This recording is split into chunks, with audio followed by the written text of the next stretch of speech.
You're watching the Bearcat Network. Today's Tuesday, March 17th, and this is Cat Chat. I'm Chris Sabato, back with my co-host Kip Ioane. I was off a week. Off a week. Vacation. No, I'm just kidding. We're on. If you, I don't know if you watched it, but I did watch you're it. on assignment. I love it. I love it. I really was on assignment. Yeah. Well, anyways, we're bringing the news events and an inside look at Bearcat athletics. We got a couple good interviews. Yeah. But let's start off. Let's jump into the roundup and take a look at what happened. Big week in the spring of everybody: track, field, golf, tennis, baseball, softball, rowing. Everybody. Was going. So this might take us longer than usual. But women's golf and men's golf at the Pioneer Invitational, Heron Lakes Golf Club. They played the Greenbacks course, both men and the women. The women finished fifth with a 374. Letta Joe Gallup was third overall, 9 over. On the men's side, tied for second at the same course, 314 in their strokes. Ryan Kakula, one of our former Cat Chat guests, was second overall, shot a 73, 1 over for the day. So the golf team, they're going to be strong all year, both sides. Be fun to watch them as they progress. Yeah. Track and field, they were up, I guess, at Mount Hood.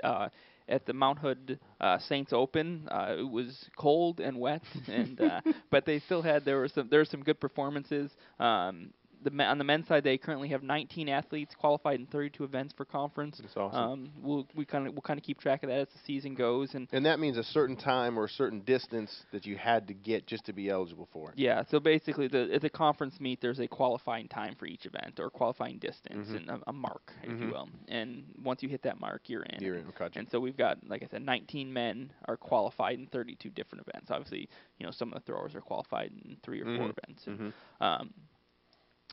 Daniel Swanson, who I'll talk to a little bit later on. He won the 1500 in 4:02.82. He was also named the Northwest Conference Athlete of the Week.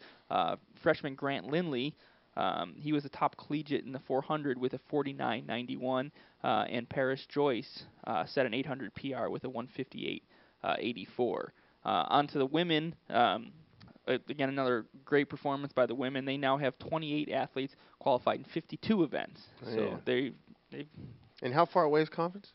A month and a half, 2 months still? And third weekend in April. So just about a month. Yeah. Olivia Mansell won the 1500 in 4:41.41. And she led a 1-2-3-5-6-8. It's a lot of cardinal and gold. There's a lot of cardinal and gold up front. So great job to the ladies in the 1500. Kaylee Thorpe won the hammer with a throw of 42.91. That's about a little over 140 feet. And Mara Forbush set a 400-meter PR with a 58.54, and that's 10th all-time at Willamette. And she was also named Northwest Conference Athlete of the Week. And finally, Angie Turpin PR'd in the hammer with a throw of 39.55, just under 130 feet, and that is 10th all time for her too. So on the women's side, a couple ladies sneaking up onto the top 10 list. Absolutely. Men's tennis and women's tennis. Start off with the men's side. Coach Rick Wood's team at Linfield Saturday. Always great to beat the Wildcats. So they did that 6-3. Singles wins on the men's side for Sam Wexman, Jack Schreiber, Gunnar Lee, Blake Brash, and Jacob Blaisdell. Doubles win for Wexman and Brash as well. So like I said, always great to beat that purple team down the road. At Lewis and Clark Sunday didn't go as well. Lost to the Pioneers, but currently the team's 2-3 overall, 2-4 in the NWC, and currently sit in 5th place. On the women's side, Michaela Smith got a victory Saturday at Linfield. On the singles side, they fell to the Wildcats 8-1. Sunday also lost to Lewis and Clark. Still looking for their first win of the season and sitting 9th in the NWC, but there's some time there to improve and get on the winning side of the scoreboard. On the baseball diamond, Bearcats were up at Puget Sound. Rough first game. 9-2 loss to the Loggers, and then games 2 and 3 ended up getting postponed. Makeup dates yet? No makeup dates. They don't technically have to make them up. It will basically come down to if it fits into the schedule and if it will have an impact on the qualifying teams. And if it's going to impact in it very well. Yeah. It might. Because they have a postseason tournament this year. They have a postseason tournament, and I think it's going to be close in the standings. So I'm guessing they're going to have to find a way to make that game up. Currently, they're 13-4, 6-4 in the Northwest Conference, and they're tied for for third. Gotcha. And I can't remember what the tiebreakers are, but I think they have it. So softball at Puget Sound, 2 on Saturday. They won 13-7 and 15-0. That's a run rule game, then, correct? Yes. And then PLU their PLU game Sunday, victim of the same weather, postponed for a later date. That's great. 2 wins for the women. 3-13, 3-7 in the NWC, currently 7th, and there's a postseason tournament there, so they can hopefully build some momentum and catch up and get back into that as well. Yeah. Rowing was up at Pacific with Lewis and Clark and University of Oregon. The conditions for the rowing were quartering tailwinds, lots of rain, with the winds blowing, forcing a lot of realignments. And we'll talk a little bit about. We're going to need that defined. Yeah, I don't know what that means. we will figure out what that means. In the Varsity 8, Varsity 8 Plus, the Bearcats were second in 7:33.9. They were ahead of Pacific, but lost to Lewis and Clark in round 1. In round 2, they were third behind Lewis and Clark and University of Oregon in 7:44.6. So a little slower the second time around, but I guess that would be kind of expected for the most part. The Varsity 8-2 was third in 8:53.3, and then that same crew was in the Novice 8. And they were fourth at 8:45.5. And if some of that sounds like a foreign language, don't worry, we're bringing Coach Knickerbocker on later. Yes, it's gonna be rowing for dummies, which we are, and we need to get expanded our knowledge of what they do. It's a great sport. They put a lot of time and effort in. She's gonna come on and explain the day-to-day and what happens in the race and what's going on with the person yelling at the other people. It's a lot of information I think that we'll be able to get out of Coach Reba later on today. Yep. Digging deeper, we're here with Coach Reba Knickerbocker, and we're going to talk about rowing. Well, actually, my first question is, rowing or crew? Yeah. Does it matter? It doesn't matter.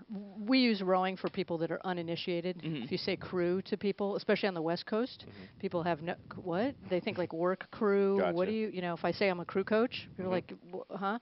So rowing. Generally for the uninitiated, yeah. And it really doesn't matter, though. It doesn't. It's the same thing. Okay. Yeah. So last weekend, okay, I'm reading off our results here. Yeah. You guys, so when you get it, where was it at? It was at Pacific. It was at Pacific. And then talk to me about the conditions. A quartering tailwind. Obviously, the rain makes sense, but what does that mean? What does that do to you guys? So basically what it means is that the wind was cutting across the boat a little bit and pushing us down the course. Okay. So coxswains had to deal with boats being sort of pushed at an angle. Okay, gotcha. So having to compensate for that with their steering. And makes the times look a little bit faster, maybe because we're being pushed from our tail, as opposed to rowing into a headwind, which would slow us down. Right. Gotcha. And so when they list the conditions, they said that the crews were forced to realign. Yeah. What does that mean? So when we start a race, similar to sort of track and field, you're lining up right in your lanes. We have the same thing in rowing. Right. So we line up in a lane, and if you have to, not only do we have to line up sort of in this direction, right, with an even amount of space between each boat, but we have to line up the bows, right, of the boats. The issue with this particular course is that the whole course was not buoyed for each lane. So some courses have buoys that go all the way down the lanes, and it's really easy for the coxswains to figure out, like, am I in the middle of the lane? Where am I pointed?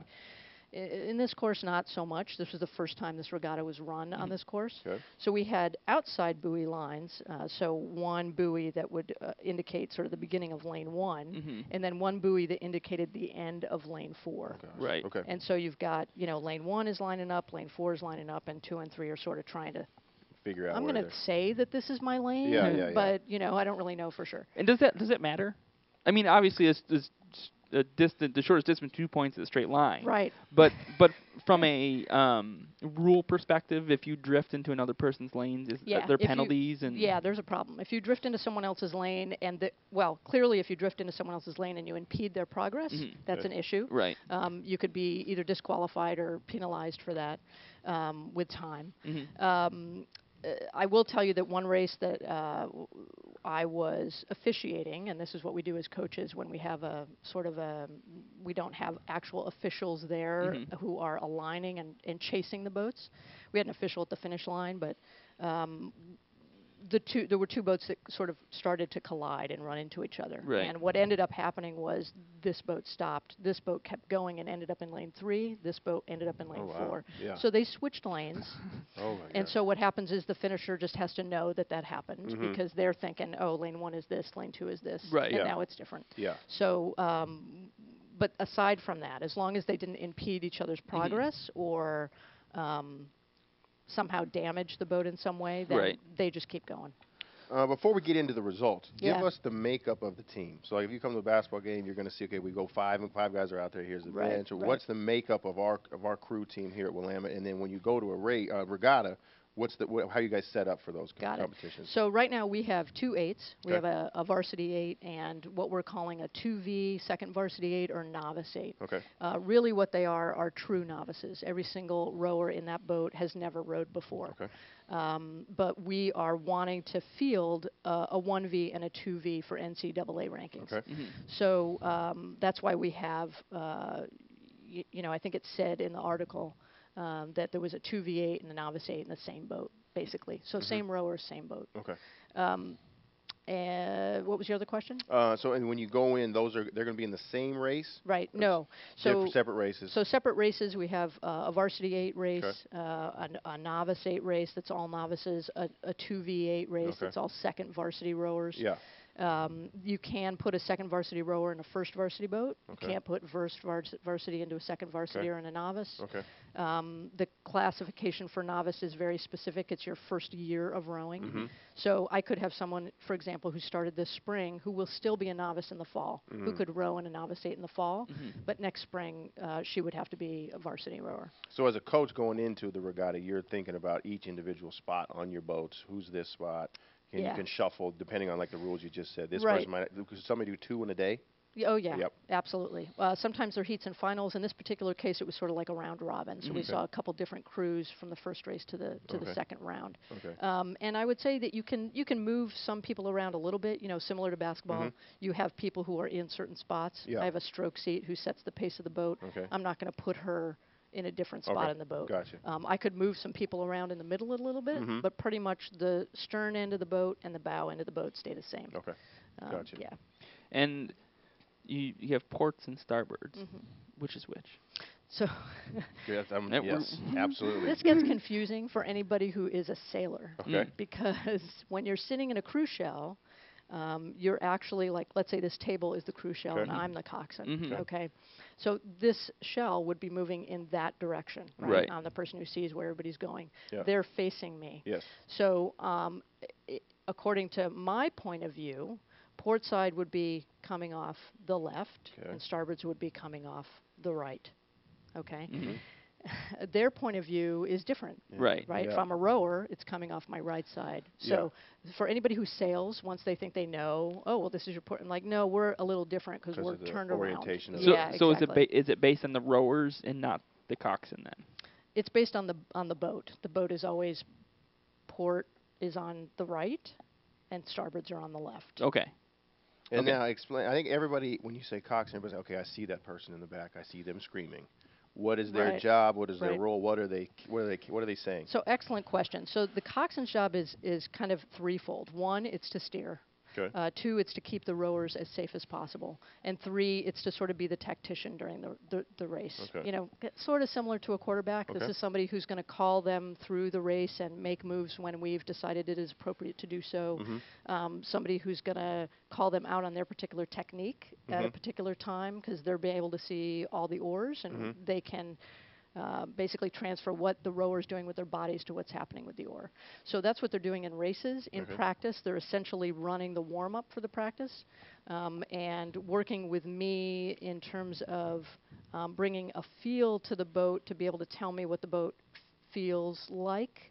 I can't tell that because I'm outside the boat. I can see what's happening, and I can make a certain judgment call, like, oh, you're rushing, meaning you're gonna come up too fast to the front, and that's gonna stop the movement of the boat. But they're gonna feel it, and so they're gonna feel it before I see it. Probably, so a lot of your strategy is going to be with them, when like pre-race strategy. Absolutely. You guys are meeting. Absolutely, absolutely. And the rowers will know what the strategy is as well, but ultimately it's up to the coxswain to make that call depending on what's happening on the course, because they're also working off other boats. right? So if we're next to a boat, they're going to call and say where they are with that boat, and they're going to ask the rowers to give a little bit more to pass through that boat. Gotcha.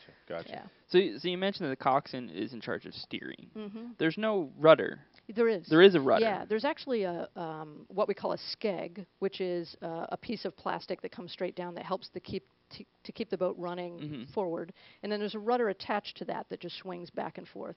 And they have a couple of little toggles, basically, and they, to go right, they go right hand forward. To go left, they go left hand forward. So they have a lot of control over what happens with the boat. They can also use the rowers. And that's kind of what I was getting at. If so the coxswain, I'm guessing, is making subtle movements with the rudder. Yeah. If they needed to, in practice or whatnot, if you're turning around, I'm guessing that most of that is actually the rowers. Correct. Yeah, depending on what kind of a turn you want to take. It is sort of like a battleship. You can't, like, if you're just using the rudder, it's going to take a long time to make a big turn, and you don't always have that much space. So you can have one side row, one side back is what we call it, and it spins the boat on a dime, just turns it super tight. What is it? Take us through a day of practice, because when you say, "Oh, hey, they're going out to practice," people that don't have an idea, like they throw the boat in. What are you doing at practice? Right, Take us through that day. So they show up to practice, and the first thing they do is a body warm up and dynamic stretch routine. Okay. Then they need to get equipment down towards the dock. So they're carrying oars down to the dock. They're also loading up. Right now we're rowing out of Salem Mountain Boat Club, so they're loading up the wheelbarrows that we have with gas cans, PFDs, megaphones, loading all that stuff up and taking it down to where the launches are. PFDs, personal flotation device. Excellent. Perfect. Yes. I knew it. I just wanted to make sure everyone out there everybody knew. out there knows. Yes, absolutely.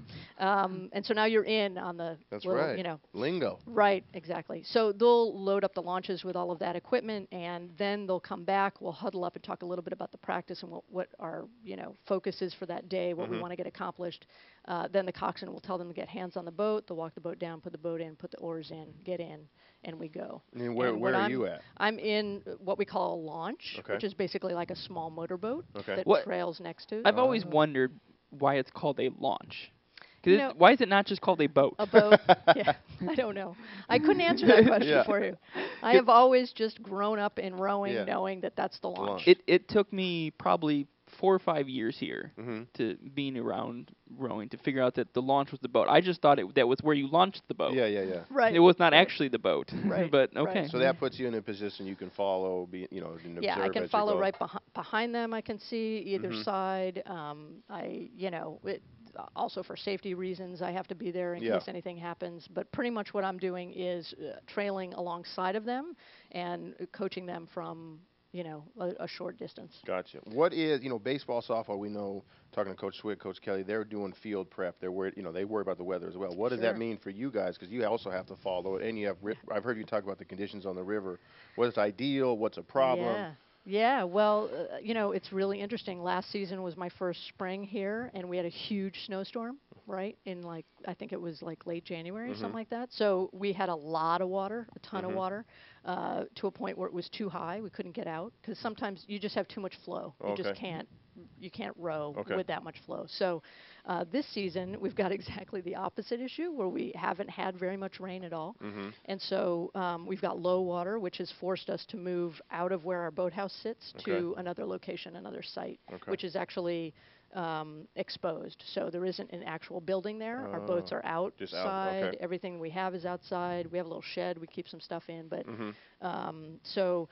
in terms of weather, really the only thing that's going to keep us off the water is fog, white caps on the water, so really big waves that could swamp the boat. Yeah. Does that happen a lot in the Willamette? No, I don't think it happens especially right by our boathouse. It's actually pretty protected water, so I haven't experienced it here, but very often we race at American Lake in Tacoma. I know that big it's happened open there. lakes, yeah. Exactly. So talk a little bit about game day. Yeah. What your regattas always start at 8 in the morning. Well, why is it always 8 in the morning? Yeah, it's not always 8. It's sometimes 8. It's sometimes but it's always early. Yeah, yeah. And is that because the water's calmer early? Part of it is because the water is better. Part of it is because we're running so many events throughout the day that are basically usually every 15 minutes there's an event going off. And at most regattas we have men's and women's events, 8s and 4s, novices and varsity. Okay. So that means we're running 8 to 12 possible races.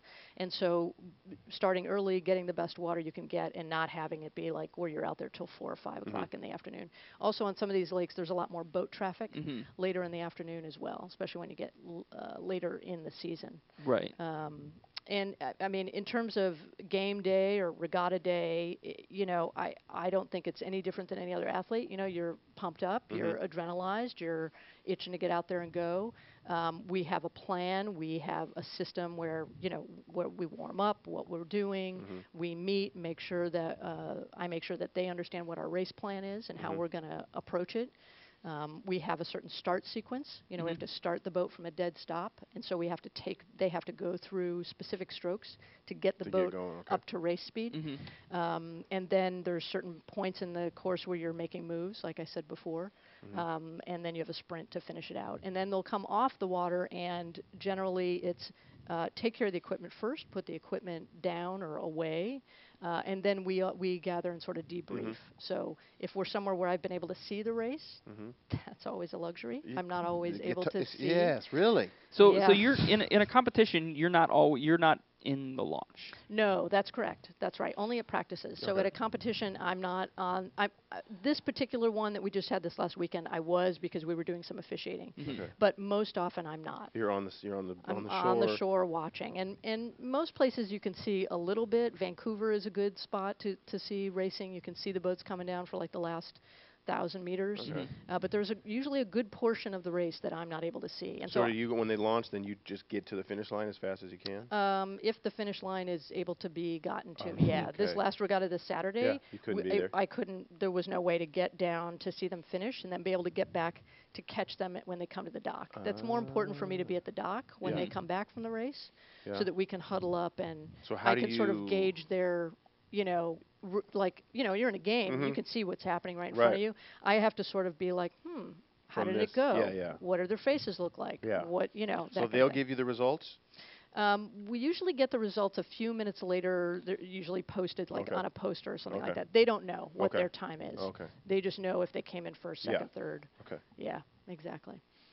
And so when I watched rowing in the Olympics, last Olympics, you always see they had the little bicyclists along the side. Those are coaches. Yeah, and that's what I figured. But I'm guessing that in a lot of the facilities that we're at, that's not really an option. No. We're just at a lake somewhere, and that's right. And you're just gonna hopefully there's a spot where you can. Yeah, those the Olympic events and the World Rowing events are like these World Championship venues that are, some of them are made specifically for that. Right. So they have those trails alongside. I don't have that. So yeah.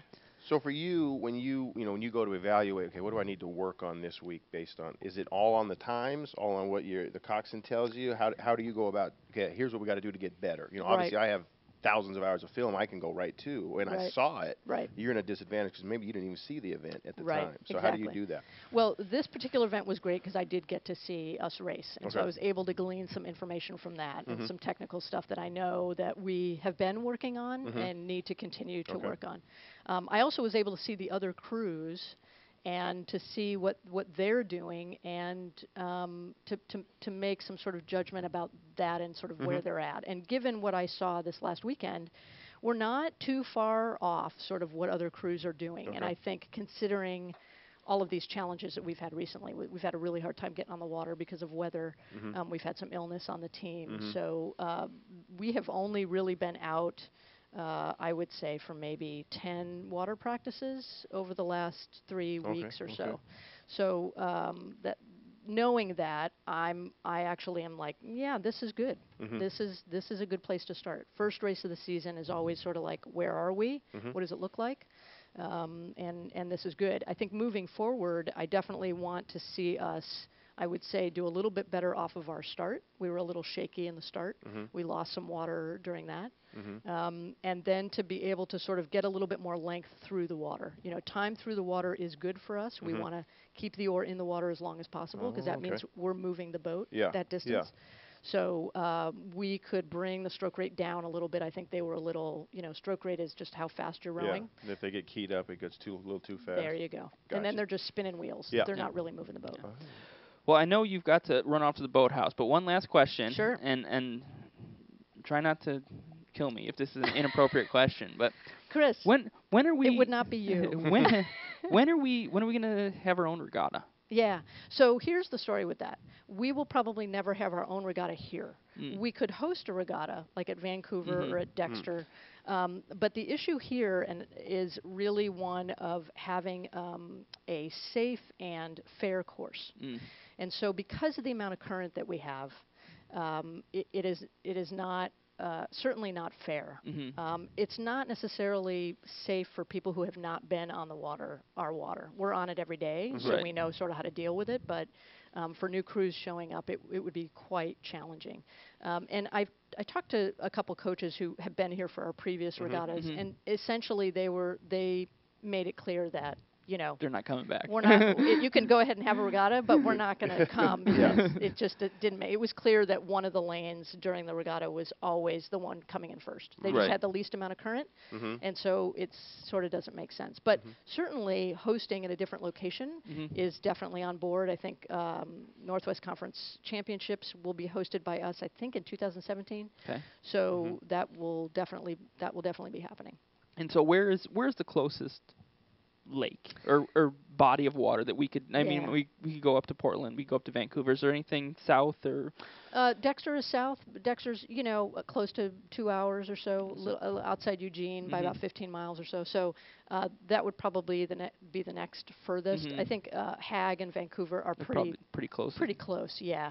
And this race that we had at Hag Lake this weekend will continue. That'll be a regular season opener probably for us. And I'm guessing Detroit is not.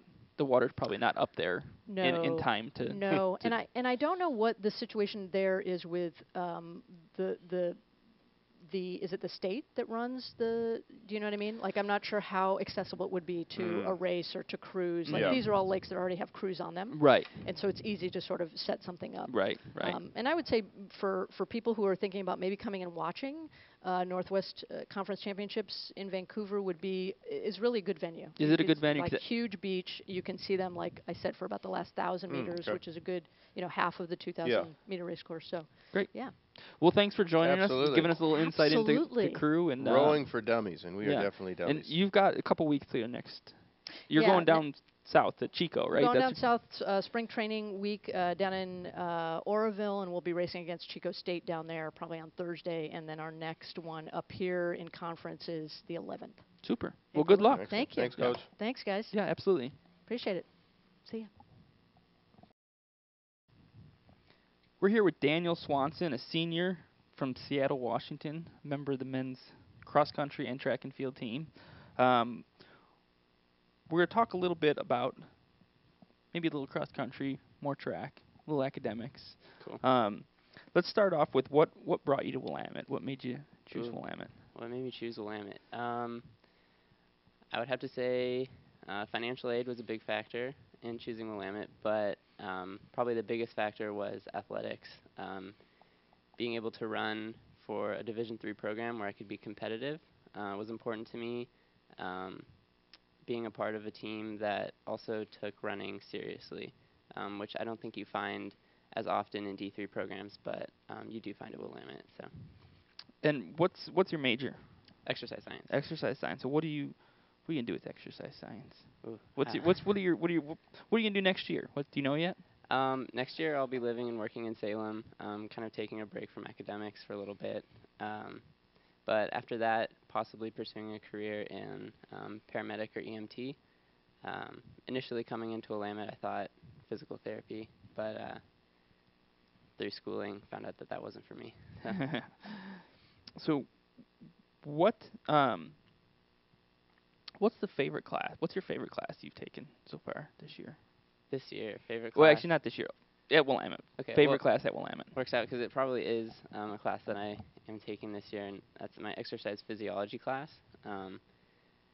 Probably my favorite because it gives me a lot of insight into my own body and how my body reacts to exercise and exercise training, which is important for running in particular.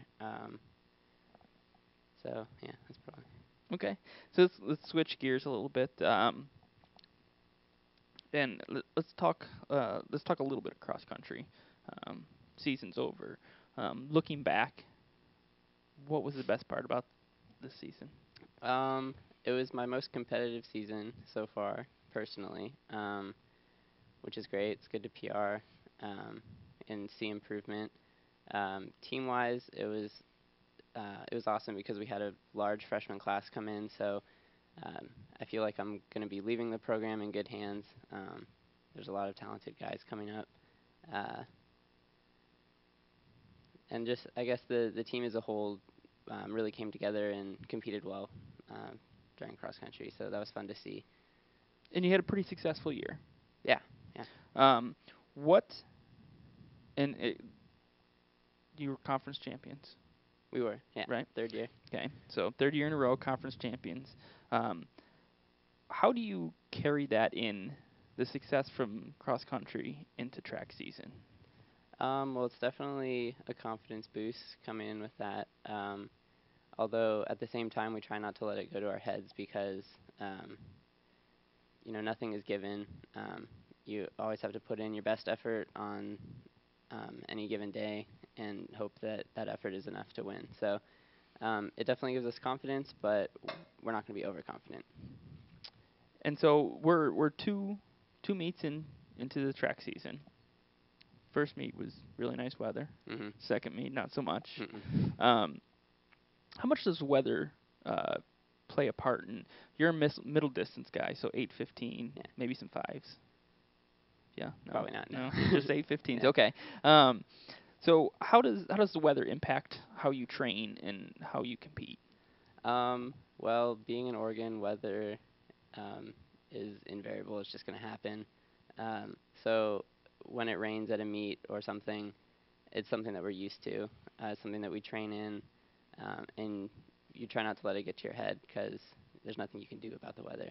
So although it might impact times, you still just got to put out your best effort and hope for the best. I know last week it was horrible conditions, and some of the throwers actually went out and gave such a good effort that they PR'd, which is rare in conditions like that. So I think Willamette track athletes are good at taking advantage of opportunities, regardless of the weather.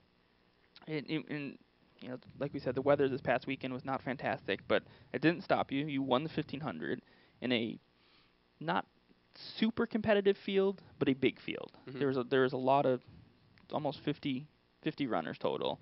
4:02.82. Where do you put that on your radar of was that do you take that as the weather was not great, but it was still a good performance, or how are you feeling about that performance? Yeah, it's definitely a good start. I think the biggest thing I took out of that was the win, and just feeling confident and finishing strong. And yeah. So where we've got Corbin coming up this week on Thursday, and then you're off for about a week and a half and come back to the Willamette Invite. Usually the Willamette Invite is a big key meet in the season. How are you looking forward to that? And where are you going to be training a little differently, or is it just training through it? Well, we have spring break before, so that's kind of a chance to rest and recharge a little bit. We get a few days off of mandatory practice, so we'll still be training through spring break, of course, but get a little bit of time off schoolwork, which is nice. And I think that'll just allow the entire team really to focus on the invite and perform best at the invite. So the invite is a very large invitational, very competitive, lots of good people. A huge contrast to what we have on Thursday, which is just a dual meet with Corbin. Right.